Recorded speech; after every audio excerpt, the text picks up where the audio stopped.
Hello again. Well, what did I hear today? Well, I heard a whole lot. One of the things that I heard causes me a whole lot of discomfort, and that is Jeb Bush hasn't decided if he wants to run, but he's giving it full consideration.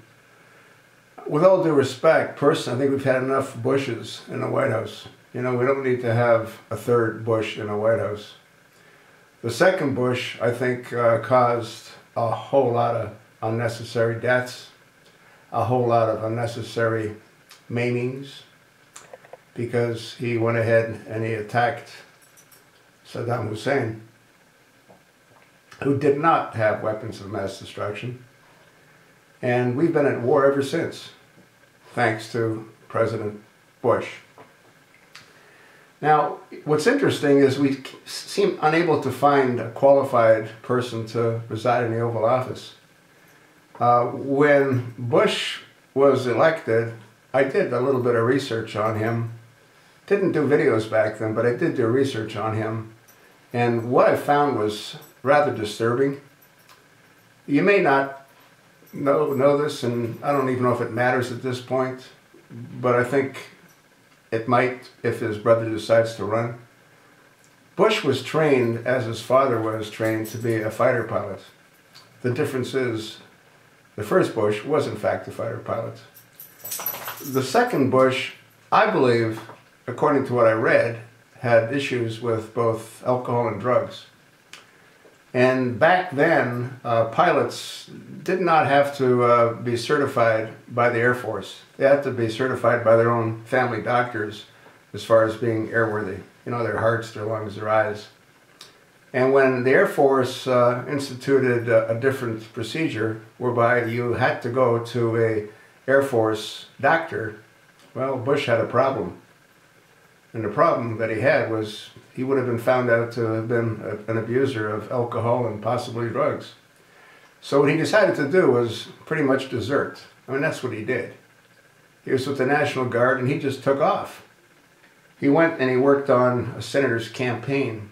And if his father wouldn't have been who his father was, he would have been probably court-martialed and sent to Leavenworth, which is where he should have gone. It's just amazing how these people in power, they get away with a whole lot of crimes that the average person wouldn't get away with. Once again, I think we've had enough Bushes in the White House. And if he does run, I think what's going to happen is what happened in 2012 and 2008. You get all these clowns trying to battle each other for 6 months. And then what ends up happening is you give a whole lot of ammunition to the other side. So when whoever's left standing is left standing, he's pretty much destroyed by the Democratic side, because they keep track of everything. What really needs to happen is the Republican Party, the GOP, need to wake up and need to understand that what they've done in the past doesn't work. What they should do is reach out to Dr. Ben Carson. What they should do is reach out to Judge Jeanine Pirro and ask them both to be on a ticket together. But they're not going to do that. They're going to have all these clowns line up. They're going to have, I don't know, Bush line up. They're going to have Rand Paul line up. They're going to have Ted Cruz line up. Who knows who else is going to line up. And they're all going to destroy each other in front of the Americans' eyes. That's typically what they do. It's really sad. With all the talent in America, with all the qualified people in America, we end up with garbage like Hillary Rodham Clinton. It's just crazy. You end up with garbage like the Secretary of State, John Kerry. You end up with just endless piles of garbage. And they keep getting recycled. Have you sort of noticed? Kerry ran for the presidency. Yeah, they sit and they lick their wounds, and they end up in some high-level political position. And since they're totally clueless, what they offer to the American people is worthless.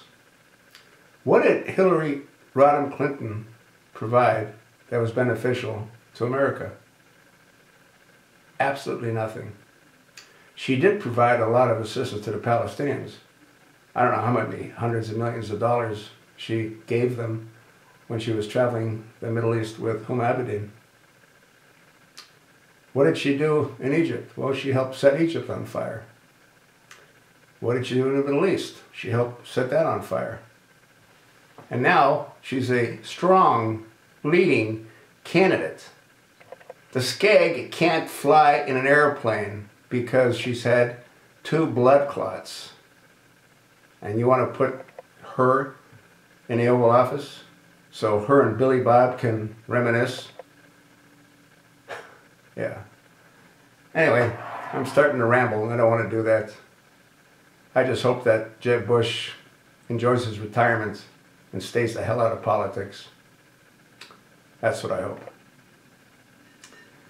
Another one that's going to, I think, throw his hat into the ring is Huckabee. Yeah, he didn't the last time because he was worried that he might not make it, and he didn't want to blow the opportunity he was working on at Fox News. Now he's got that solidified. Who knows what he's going to do? But I don't know why they call him Governor Huckabee. He's not a governor. He's an ex-governor. But I guess that's just what they do, huh? What do you think? I told you what I think.